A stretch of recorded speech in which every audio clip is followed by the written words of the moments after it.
Berrien atalaren txanda sarean zehar 387 honetan, eta ikusi eta ziurrenik entzuten duzuenez ere leku berezi batean gaude, Euskalduna Joregira etorri gara Big Conference berakutsi eta eskaini behar diguna ikusteko, eta baita ere hemen topatzen diren jokuak eta garatzaileak ezagutzeko. Horren txanda gero izango da, baina lehenik eta behin berrien atal honetan nire partaidea esango genuke, nire alboan daukadana berri teknologikoak eta bideojokoak ere komentatuko dituena nirekin.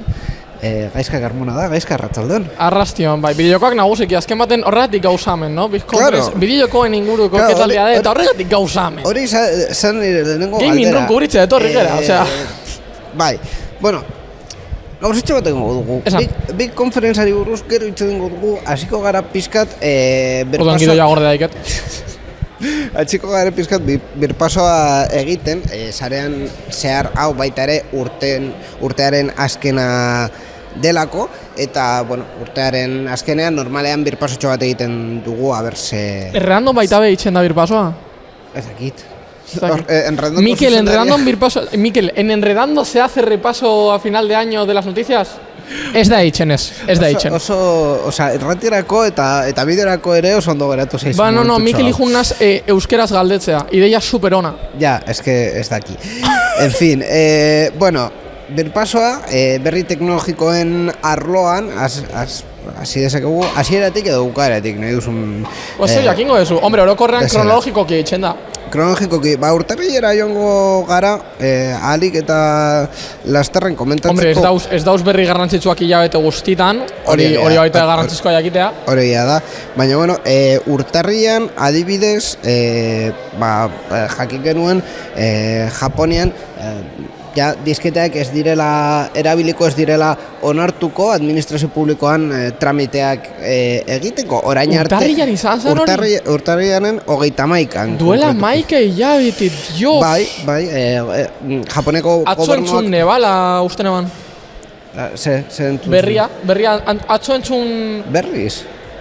Osa, berri hau berriz? Neuri, osa, nere pertsepzioan, berri hau duela hori, astebet edo 2 aste entzun nebala. Ez, urtarrian izan zen. Japoneko gobernuak esan zuen, dokumentuak aurkezteko hainbat prozedimendutan zela beharrezkoa izango modu fisikoan aurkeztea, modu digitalean internet bidez aukera emango dutelako, eta modu fisiko horren artean CD-ROM bidez egin alzen, baita diskete bidez ere. Imaginau zeu entitate publiko batera jutea, beka bat eskatzera, edo gure kasuan bakua eskatzera dana dalakoa, eta dokumentu fisikoa eraman barizat, eta han agertzea diskete bategaz. Claro, ¿por qué no? Dios! Orain arte... Surrealista. Orain arte, eta uste dut baita ere komentatu genula bere momentuan, bertan presentzial egin behar baduzu edozin izapide dokumentu batzuk aurkezteko joan alzara CD-ROM batekin. Orokorran jendea USB-gaz, pendrive-gaz juten da, baina... Baina kasu askotan pendrive-a irakurtzeko modua daukanez ere ez dute onartzen. Nahiago dute CD bat eramatea ezin dela irakurri idatzi, ezin dela idatzi. Orduan horrek ere ekideten du virusak ez edatzea ordenagailuetatik. Uste dut horregatik dela batzutan edo normalean. Beste berri batzuk... Neuk uste, entitate publikoak baita be sistemak eduki beharko lituzkela virusak aurretiaz detektatzeko eta antzeko sistemak. Claro, badaukate, baina, Diño. Azkenean, oberena da, guztiok dakigun bezala, hori internet bidez aurkeztea, hor ja behar dituzun filtro guztiak jarri aldituzulako. 2005 sartuko gera mesedez. Bai. Urtarrian ere, Senduzan Telefonikako presidentea izan zena, Cesar Alierta, urte asko, 16 urte egon zela Telefonikaren zuzendaritzan, eta bueno, aurtengo urtarrian... Kargoa utzi eban? Ez, zendu zan, hil zan. Hil egin zan, zendu zan, bai. Urtarrian ere martxan jarri zuten Europan DMCA movida hau behartu... DMCA... Txiste hau, uste dut ez dugula egin, baina hor gertu egon gara. Kontua azkenean izan da, merkatu digitalen legearen mekanismo guztiak martxan jarri zirela martxoaren 7an eta ja urtarrilean Appletik hasi ziren esaten, bueno, neurri batzuk hartuko ditugu. Momentu horretan esan zuten Apple Store bi store desberdinetan zatituko zela kanpoko dendak onartzeko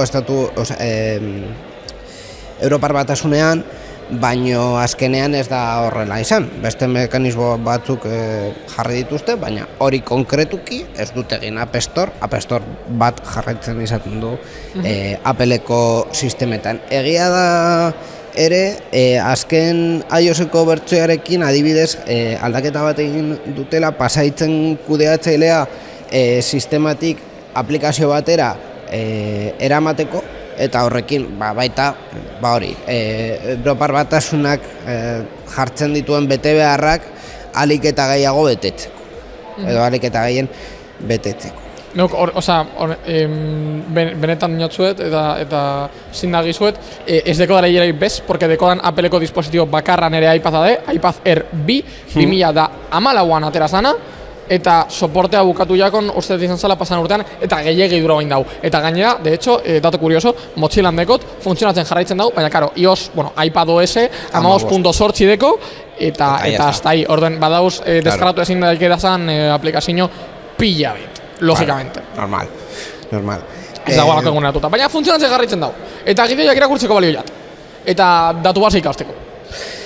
Martxoa aipatu dugunez, bueno, pizkatu txaila saltatu dut, txailan zelako eser... Ez, hilabete guztietan ez dauz berri garrantzitsua. Gaming roomen askotan gertatzen da, programa hasten degula eta esaten dugu lehenengoa da, ez itxon hamen kordura handirik, porque ez dau berririk, orduan deikatuko gera, gere bizitza kontatzea eta barraskoitzea.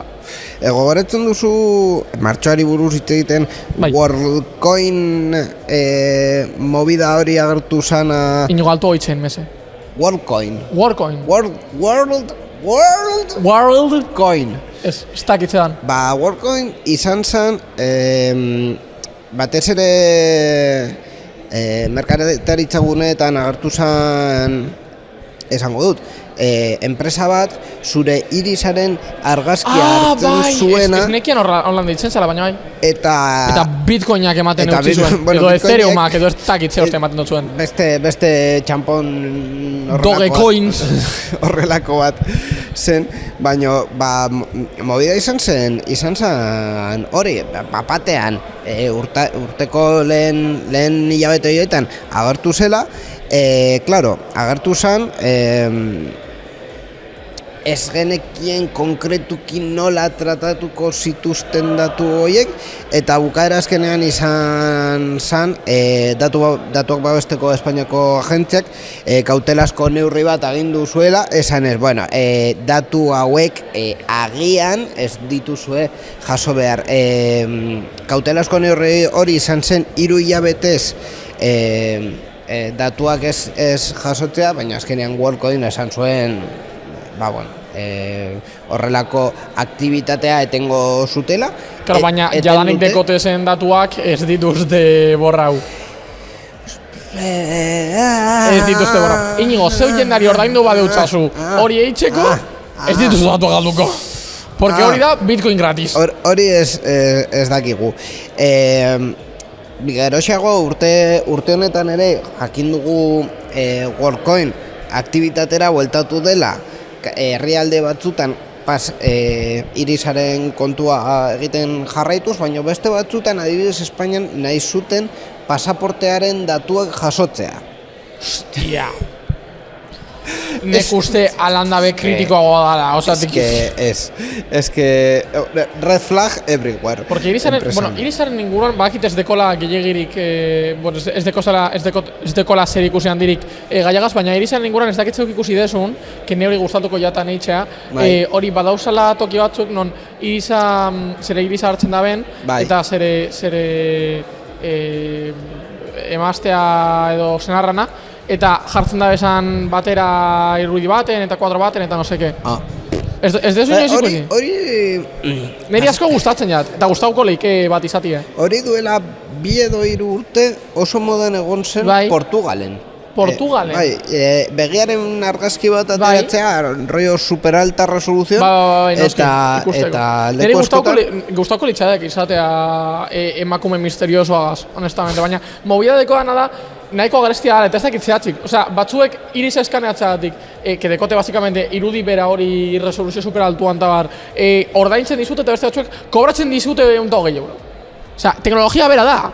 Nola posible? Baina batean negozio egiten dute zure Irisaren argazkiarekin, bestean ez. Bestean saltzen dizute zu nahi duzun produktu edo zerbitzu bat. Hori da horren kontua. Urte honetan ere mobideak izan ditugu TikTokekin, parte batetik Europako Komisioak ikertzen hasi zelako Task and Reward deitu zuten programa, azkenean zela zerbait egitea aplikazioan eta dirua ematea erabiltzaileari. Hori askotan ikusi dugu, asko faltsuak direz, asko timo impresionantea direz. Claro, kasu honetan TikTok bai, plataforman beran zen ez TikTok egiten zuen eta ordaintzen zuen, baina, claro, adingabeen kasuan, amigos, gertatzen da. Eske TikToken arazoak azkenean dira adingabekoekin. Egia da, Scroller Infinitu hori arazoak sortzen dituela pertsona guztietan, eta azke, uste dut pasan hilabetean... Baina tal legalaren aldetik ez deko hainbesteko arazorik. Hori da gehiago atal etikoa neuke esango neuke, ez atal legala. Claro, es que hor dago kontua, Scroller Infinituaren zera menpekotasuna sor daiteke eta haiek badakite, baina bueno, helduen kasuan ez da ulegerik horren kontra.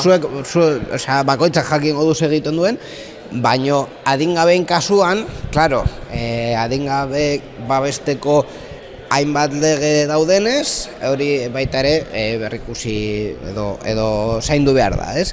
Eta konkretuki programa hori izan zen ordaintzeko diru esen asko erabiltzaileei gauzak, zenbait gauza egiteagatik, eta Europako Komisioak esan zuen, eta adingabeen kasuan, zelan kontrolatzen duzue adingabeak esartzea programa honetan? Ja, gara. Eta hortik gero, hori, urtearen azken hilabetetan... Ez deko inolako verifikaziorik, badauz, adibidez, YouTuberen kasuan, YouTubek nahi bado momenturen baten jakin ea dinez gaineko azeran bideo bat ikusteko adibidez, restrikzio asko dekoten bideoak bereziki, literalmente eskatzen dotzu DNI-aren argazki bet, hori konprobatu alizateko eta haiek verifikatzeko. Neuk eitzen duena da, hori ezein, spoiler, edo bideoa deskargau, topalante, baina neu adinez gainekoan az. Baina, karo, porque Googleek dekos nire datu nahiko. Ez ditu gehiago behar. Osea, hori objektiboa de. Orduen, karo, nuke eskatzen bideo eta badau. Baina, karo, hori bera, neuk etxen duan gauza bera, adingabe batek egin daike.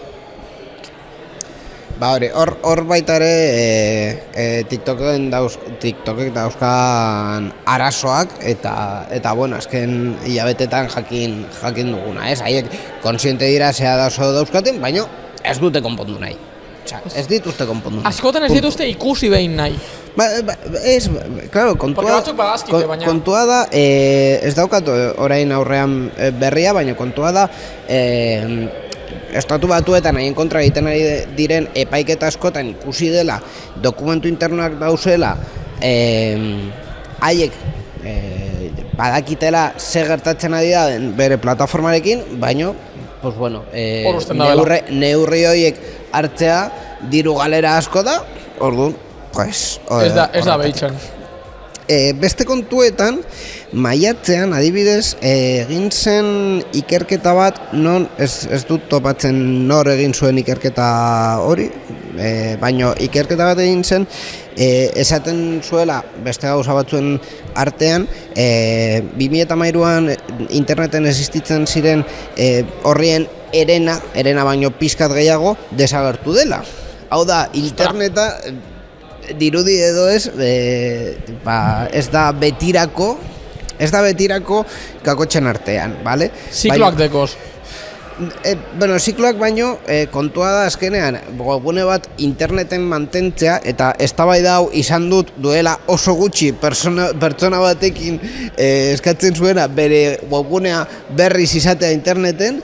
Kontatu didazu. Esan behar nion, zure webgunea mantentzea eta guztion webguneak mantentzea inbertsio ekonomiko bat dauka, claro.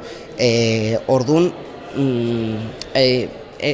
diru hori bai hostinean, bai mantentzean, bai domeinuan, bai dena delakoan ez ordaintzen, desagertzen da. Eta webgune horiek mantentzeko badau proiektu bat dela archive.org barruan Wayback Machine deitzen dena, eta lan ona egiten dute, baina, klaro, proiektu hori ere finantzatu da. Wayback Machine bide atxera makina. Wayback bide atxera. Denbora atxera makina, ez? Wayback. Baina da... Bide atxera makina? Da, denbora atxera botatzeko. Dena de, gainera, kasu horretan, proiektu horretan, orain desklasifikatzen ari dituzte, desklasifikatu. Ez que movida oso kurioso bat daukate sistema honekin dela, enpresa batzuk badauzkatela interneteko edo webgune batzuen kopia horiek duela adibidez 20 urtekoak, 10 urtekoak, baino oraindik ez diete eskubideak ematen archive.org fundazio honi kopia horiek erabiltzeko. Orduan, batean agertu dira adibidez, pasaden asteetan egon gara enredandoko artxiboan hor bilatzen aber ze geneukan, eta batean agertu dira 2004 eta 2005ko webguneek duela 6 hilabete ez zeudela Wayback Machine honetan. Neu jarri nintzen baita gaming roomeko web zaharra behitxera hor, ikus dagatik baita, nire kasuan ikus dagatik zoik, nola neukan konfiguratute baina bai. Claro, baina ez da hain zaharra. Claro, zegoena dinozu? Ez, nire kasuan no, logikamente, no, nintzen biltzen 2008ko snapshotak. Claro, proiektu hau duela urte askotakoa da, baina, claro, azkenean, momentuan egiten duzun webgune bat, askotan ez diozu baliorik ematen eta errakizu arrakasta izango duen edo ez. Nora helduko dan, zenbat denbora iraungo dauan. Hori da. Orduan, sistemak baita ez daki eta batzutan, hori, hartzen dute webgune bat, kopia bat egiten diote, eta jazta, eta hor geratzen da, edo batzutan, hori, kopia gehiago daude, depende momentuan zenbat bizita izan zuen, popularra zen edo ez, beste webguneetan estekak bazeuden edo ez, kontu horiek guztiak. Baina, interesgarria da baita, pentsatzea edo jakitea, orain kontzutatzen adigun webgune batek, 10 urte barru agian ez dela egongo. Noski bai. Agian desagertuko da. Edo agian ez. Horretan, kontuz, zuen datuak interneten jartzen badituzue, desagertu leike, edo ez. Ziurrenik ez. Orokorran ez dire desagertzen. Ez dakizu non bukatzen daben, baina ez dira desagertzen. Hori da. Eta hori da beste arazo nagusia. Non bukatzen daben. Osea, zeuek ezagutzen dozuen interneta, internet zabaldua, dinogun, edo kapauta, dagoan interneta, uste dala internet osoaren 1,10. Aprox. Bai, la dark web es el 90. Aprox. La deep web eta la dark web direz oso handiak. Egunen batean definitu beharko dugu ondo, baina ondo, ez paranoiakin eta ez magufoekin zein den dark web, deep web eta kontzeptu hori guztiak zure webuneak ez badauka bizitarik ez da deep web, es que eres un pringao. No, sí, ya, totalmente. Vale, orduan, hau, esatea, es que, Baina claro, dinot, oza, hemen zere datuak- internet... Markatu idazu momentu bat. Hemen interneteko iskina batean, webgune bat dago, ez duen inork ezagutzen hori da deep web. Hori da una puta mierda. Básicamente. Baina... Beste kontu bat da, torsareetan mugitzen dena, Claro. eta gauza guzti. Horretara noa, osea, Baina- deep web bat dela baina- internetaren euneko oso handia. Orduen, esan nahi dut zere datuak interneten jartzen badozuz, ez dakizura non bukatu daikezen. Oso me refiero, horrek arriskua dekola. Claro, hori bai, baina hori webgune normaletan torbidez sartu behar ez direnak ere gertatzen da. Osea, zure argazki bat jartzen duzu interneten eta hartzen duen lehenengoa Google da, eta bere katxean sartzen du. Hombre, ja, noski. Gainera, ikusita web zerbitzari batean ze sortzen duen bizita gehien, dira batez ere bilatzaileen crawlerrak direla zerbitzari batzuk zure webgunearen edukia gordetzen dutela bilaketak posible egiteko batez ere. Orduan, en fin, hori, ez gara deep webera eta movida horietara joan behar, hori azken batzutan ez dela hain erreala eta ez dela hain esanguratsua esango nuke, hor internet normalean zure datuak daude, kontuz, ze jartzen dugun interneten. Ze gehiago, Uztaian, gogoratzen duzu Uztaiaren movida handia? Zein izan zen.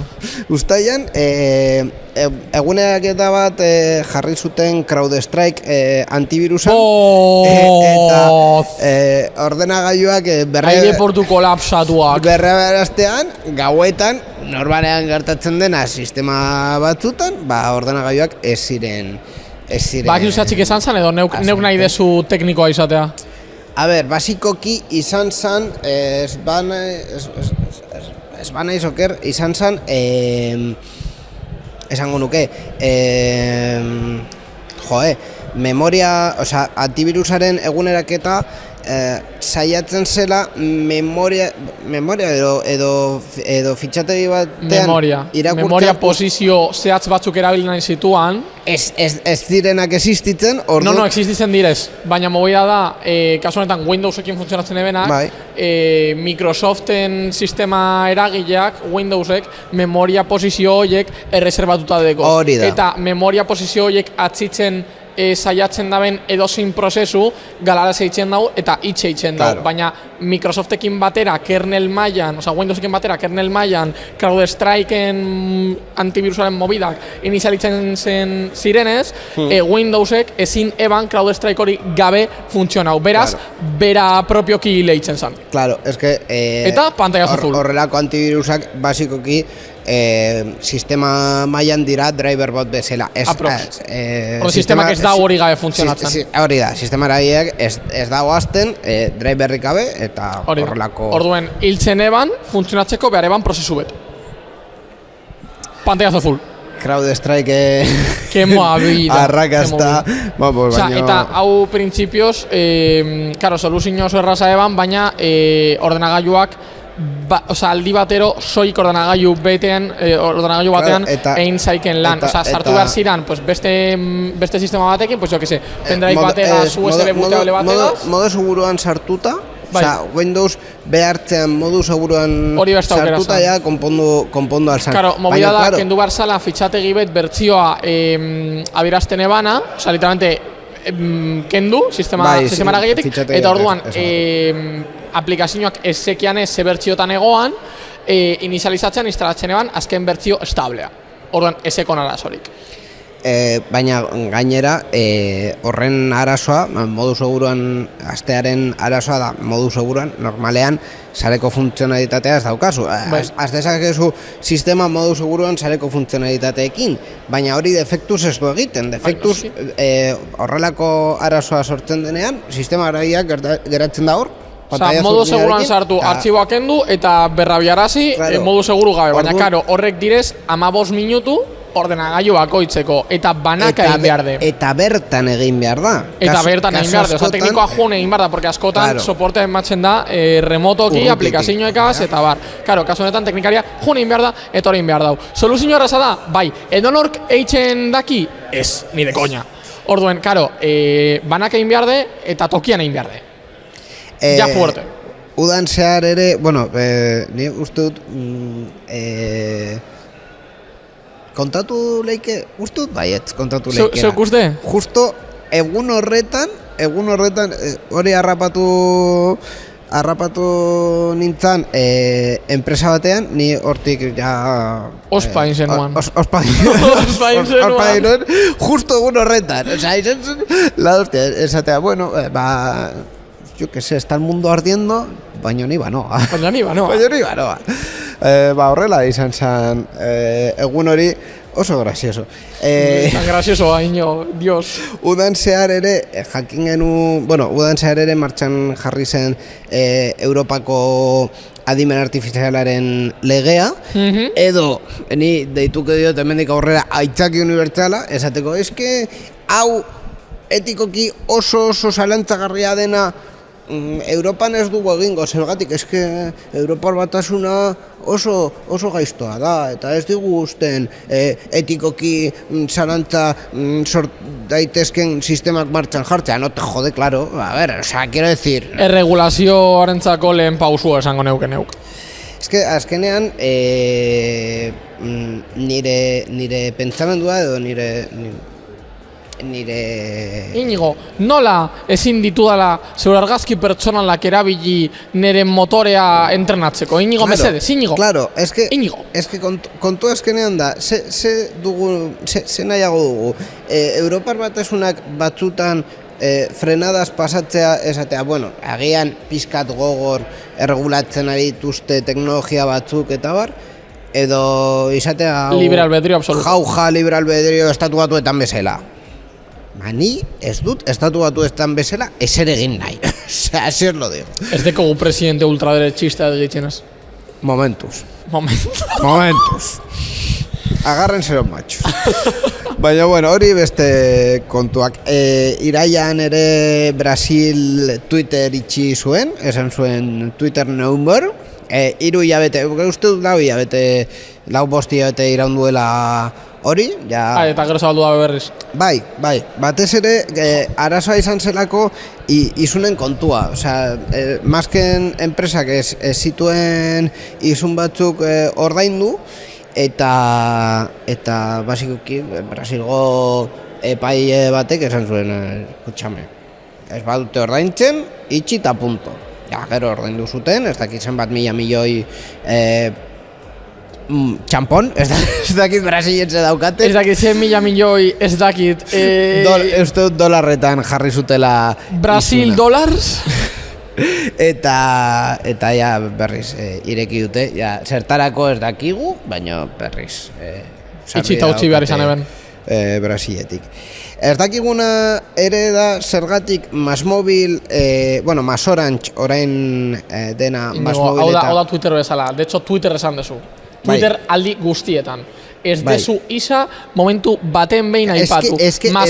Masmobil de, pista. Bueno, baina eske gainera, azken asteetan, dirudienez, hau zorromorrak dira, baina nire grazia egiten dit. Dirudienez, Elon Musk dauka hortik pertsona bat, noiz behinka galdetzen diola, mundu osoak Twitter deitzen badio, edo isa deitzen badio. Twitter deitzen da. Eta erantzun hori da.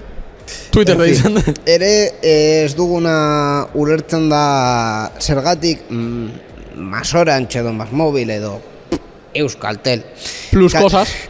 Kasu honetan Euskaltelen kontua denez ez dugu ulertzen zergatik Masmobil esan zuen duela 2 urte Euskaltel erosi zuenean enpleguak 5 urtez mantenduko zuela Euskadin, eta orain heldu da Masorange eta esan du, bueno, hemen 800 langile soberan dauzkagu, haien artean uste dut datua daukadala hemendik, uste dut zirela 80 Euskaltelen, Bizkaian, konkretuki. me lo expliquen. Osea, me lo expliquen guztia. Euskaltelen prozesua nik ez dut inoiz ulertu, osea, zergatik kontu bat da estrategikoki operagailuak haien artean batzea R eta telekableekin egin zuten prozesua ulertzen dut. Euskaltelena da baita, ez da? Bai, indartsuago izateko, ez dudana ulertzen da zergatik prozesu hori bukatu ondoren saltzen diogu ziurrenik Euskadin daukagun enpresarik garrantzitsuen 10 artean egongo da Euskaltel, bai. Saltzen diogu Basmobili al mejor postor y a 4 euros. Eta gainera eginten dituzten promesak ez dituzte betetzen. Un negocio redondo. Honek gogoratzen dozta, bideokoen kasuan Ubisoft The Crew saldu ebanean, uste euro batean saltu ebala, eta hori salmenta oso fuerte baten, eta hilabete batean ostean, hori egin eta hilabete bat ostean, jendeak ja ezin zuela estimen gitzien ez joko hau bueltatu eta jen plataforman gitzi hau, zerbidurak itzi zituen. Eta The Crew zan, onlinea funtzionatzeko beraman bideojoko bat, porque zeuk ez zeneukan teknikoki bideojokoa, zeuk bideojokoan sartzen zinean, konektatzen zinean zerbidore batera. Orduan, zerbidore gabe, bideojokoak ez eban funtzionatzen. Osea, ez eban offlineen funtzionatzen. Eta The Crew birekin, berdinik dabe, jarri dabe euro batean, nek de hecho erosi dut, porque jarri dabe euro baten, bota zaio komunitate guztia gainera, en plan, porque ingo dezute berdina, porque serbidurak itxiko dezute, eta ezin izango dugu jokau, eta bai una mierda empresa, edo langoek. Eta egin behar izan dabe anunzio publiko bet, esan ez The Crew eta The Crew Motorfestentzako dera berria eta baita be hori soportea itxiko dabela 2 urte barru edo, mantenduko dabela offline aukera jokatu alizateko haiek zerbidurak izten dituztenean. Eta egin behar izan dabe promesa absolutua, porque bestela headquarterrak zutan jarriko zizkieten. Es que, a ver... Osea, mucha tela. A ver, es que... En fin. Porque, osea, hori, zeuk imagina hogeizten dezula 30 euro balio dauan joko bet euro batera, 188ko deskontua, hilabete baten ostean, non dauz euro? Ez dau. Claro, orduen, euro batean saltzen dezunez... Zure euro todavía. Claro, euro batean saltzen dezunez, saldu dituzu, 1.150.000 kopia. Direzela, 150.000 euro. Claro, baina euro bat... Bueno, baina prezio originalean edo hori... Erosi eban pertsona, ja, jodiste. Claro. Bideojokoi buruz hitz egiten, por cierto, Big Conference, zer, nola? Es que de hecho, gainera, etxein dugu hori, mantenuaren inguruan, gogen inguruan itxein genuala hori izan beste urte honetako berri garrantzitzu, eta neuko uste pasadala garrantzi handirik gabe eta ez dakitzea atxik, baina hori gogen planteamendua bideojoko zaharrak mantentzeko plataforma berrietan eta soportea. Claro. Osea, viva Good Old Games! Ni ez nuke hain ez dakit, hain pasio horrekin ez dituzte gauza guztiak ondo eitzen totalmente, baina badituzte iniziatiba oso onak eta holangoak niri, joder, ilusio handia ematen doztie, porque inot, neuri joko zarra gustatzen zaizkit, gainera Sergio Gazbaita askotan hitz egiten dugu, bideoko retron inguruan, neuk ezin dut ia ezer jokatu ez badeko kontsola zahar bet, azkena izan da Sony, atera da guala joko bet, zana, usted, PlayStation bateko, PlayStation biko, eta atera dau soilik bere tier altuena ordaintzen badezu PlayStation Plusean, edo 70 eurotan. Nintendo askotan ateratzen ditu, beitu, goratzen dezu joko beitu, oindekozu HD Remaster, zenbat, 75 pavo. Zer da, hau, tio? Super Mario 75 zenbat ez ulertu daiket ateratzen dezunean bideoko zarbet remasterizatu indezu eta ateratzen dezu HD bertzion edo nadalako berdinat horrek kostu bat izatea. Ulertzen dut, baina ez 3 AAA baten prezio berrian. Ateratzen idazu remaster bet, 40 eurotan, comprable. 35 eurotan, comprable. Baina ateratzen diazu joko zahar bet duela 20 urtekoa zehoik HD remaster bat egin dezula, 70 pavotan. Edo Breath of the Wild, balio dituala, 70 pavo. 7 urte gero hau. 0 descuentos. Gaizka, Big Conference, zer, nola, eta nola ikusi duzu? Big Conference, nire gustatu jat, asko, beti inot, Lehenengo ze da. Bueno, ze da Big Conference? Nola ez dakizute ze da Big Conference? Big Conference da Euskalduna ditzen dan, oin Euskalduna ditzen da, ekitaldia, bideokoen inguruan, indien inguruan bereziki, porque hemen ez dau bideoko handi, ez etorri ona Fortnitera jokatzea, porque ez dau Fortniteik. Orduen, indi jokoen inguruan eitzen dan ekitaldia, eta oso ondo dago, porque industriako indiak ezagutzen dozuz, aurpegiak jarri daikezuz, eta geure kasuaren antzera, elkarrizketak egin daikezuz, jenda gazitzein, ze egin daben, zeatik egin daben, askotan gainera India estudioak izan da, hona etortzen direz, kargu garrantzitsuak, oza, ez da bekario bat bidaltzen, etortzen direz, lead artista, etortzen da, fundatzaia, etortzen direz, olakoak, eta azkenean jokoa egin dutenak hemen daude. Pertsonak etortzen direz, ez direz representatzaileak etortzen, ez da bekarioak etortzen. Orduen, itzeinen daikezu zuzenen jendeagaz, eta hau zergatik egin dozue joko hontan, eta zergatik diseinatu dozue holan, zuzenean galetu daikezu, eta zuzenean erantzun bat eman daikezute. Hau da, eitzen dan, 3. edizioa, eta 2. Euskalduna eitzen dana, geuretzat hobe, porque askoz urbiago deko, eta kasu honetan, itzein dugu, Emilio Gas, dala Godot Fundazioaren CEO, CEO, ok, de locos, en plan, flipando. Eta etxen du baita be, Anabel Gas, dala Malapata Estudioen fundatzaile. Eta Malapata Estudios, bakizuten hortzut dira zan, direz, Camper Van Make It Home, egin daben, edo itxen ari daben estudioa. Izan dela jokatu dituzun jokuen artean, imaginatzen dut, interesatu zaizun. Neu gainera Camper Van ja duela hilabete batzuk ezagutu neban, duela 8-9 hilabete ezagutu neban, pila gustatu jatan, porque Gaming Roomen komentatzen dugun bezala, nire estudio indi favoritoa txibiz da, eta hau izatera baita pasauko de, porque cozy jokoak asko gustatzen zaizkigu, joko tranquillak, joko lasaiak, zeure etxean kafetxo bat, txokolate bategaz jokatzekoak, domeka baten eure etxen dagoana bixer bezala, adibidez, antzekoak. Orduen, bixer bezala? Bixer geutzat. A ber, Euskadin gaudenez? Edozein egun, ja, baina, quiero decir, ezauz, ez zera unibertsitatera jun behar, ez zera lanea jun behar, zera etxean gehatzen zera, hotxa itzen dau, holangoek. Orduen, hori diez, olako jokoak, eta Camper Van da horietako bet. Orduen, pila gustatu jata, probatu egin izan dut, gauza guztiekaz, aiaz itzen dut, porque gainera etorri direz, ekipo osoa, 8 etorri direz, eta galetu dabe, porque hori elkarrizketan komentatu digute, así que jun elkarrizketan zutera mese, porque oso interesgarria de, komentatu digute elkarrizketan, komentatu digu Anabelek elkarrizketan, haiek jun zirala bigaren organizaziora, eta esan ziren, oie, jarri alde chill-out bet eta karabana bet amen erdien, eta esan zieten, de locos. Eta hori indabe, horren dekogu chill-out bet, gitarra bategaz eta karabana enorme bet chill-outen alboan, porque, ¿por qué no? ¿Por qué no? Claro. Zatik ez, hori izan da ilusinio asko indagoan. Beste jokuen artean, elkarrizketa bat daukagu orain euskarazko joku batekin bat bakarra egonda honetan, baina hori gero izango da. Eta probatu dugu? Beste guztien artean aipatu dezakezun Bizpairu. Bizpairu aipatzeko, probatu dut Kaodi, asko gustatu jatala. Kaodi da plataformen inguruko joko bet, oindik desarrolloan dau, baina jokoak ilusinio asko eman dozta, porque hori da Metroidvania baten antzekoa, plataformen inguruan, badekoz mekanika ez direz berriak, baina bai direz refreskantes, esan dezagun, ez dozuz askotan ikusten, eta direz satisfaktorioak erabiltzaien entzako, jokararen entzako, esan dezagun. Direz oso erraz aurkitzen direzan mekanikak, baina ez dizkizute zuzenean esaten. Orduen, interakzio pare bategaz ja badeko zuzartute, eta hori, ematen dizu sentsazioa zeu deskubritu dozu zala, eta hori bai jokalarentzat oso nada.